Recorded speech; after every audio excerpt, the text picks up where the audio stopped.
আনসারী সাহেব একটা ওয়াজের মধ্যে একটা উদাহরণ দেওয়ার জন্য একটা কথা বলছিলেন।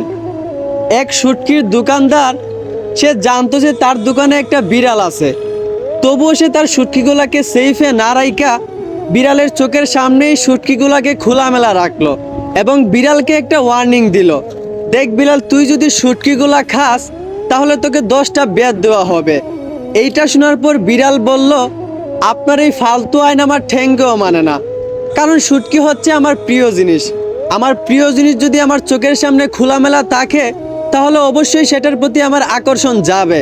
যদি শুটকিগুলাকে ভালোভাবে ডাইকা সেইফে রাইকা তারপর আমার বিরুদ্ধে এই আইনটা তৈরি করতেন তাহলে আপনার এই আইনটা মানা যাইতো। আমার প্রিয় জিনিস আমার চোখের সামনে খোলামেলাও রাখবেন, আবার আমার বিরুদ্ধে আইন তৈরি করবেন। আপনি তো আসলে একটা বলদ। ঠিক তেমনি আমাদের বর্তমান সমাজটাও এমন হয়ে গেছে।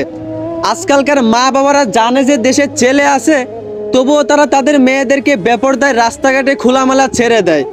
আর ছেলেদেরকে বলে, তোমরা যদি মেয়েদের দিকে খারাপ নজরে তাকাও তাহলে তোমাদেরকে শাস্তি দেওয়া হবে। একটা কথা মনে রাখিয়েন, দেশের ছেলে আছে জেনেও যদি আপনারা আপনাদের মেয়েদেরকে পর্দায় না রেখে রাস্তাঘাটে বেপরদায় খোলামেলা চলাফেরা করান আর পুরুষের বিরুদ্ধে আইন তৈরি করেন, তাহলে বিড়ালের মতোই দেশের ছেলেরা আপনাদের আইন ঠেঙ্গেও মানবে না। কারণ নারী দেখলে পুরুষের নজর যাবেই, কারণ জন্মগতভাবেই আল্লাহ নারীর প্রতি পুরুষের একটা আকর্ষণ দিয়েছেন। এই জন্যই আল্লাহ নারীদেরকে পর্দায় থাকতে বলছেন।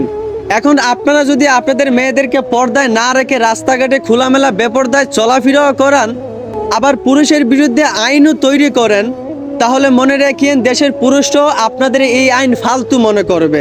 আপনাদের এই আইন দেশের পুরুষ তার ঠেঙ্গেও মানবে না। অতএব আগে নিজের মেয়েদেরকে পর্দায় রাখতে শিখেন, তারপর পুরুষের বিরুদ্ধে আইন তৈরি করেন। আশা করি আমার কথাগুলো বুঝতে পারছেন। ধন্যবাদ।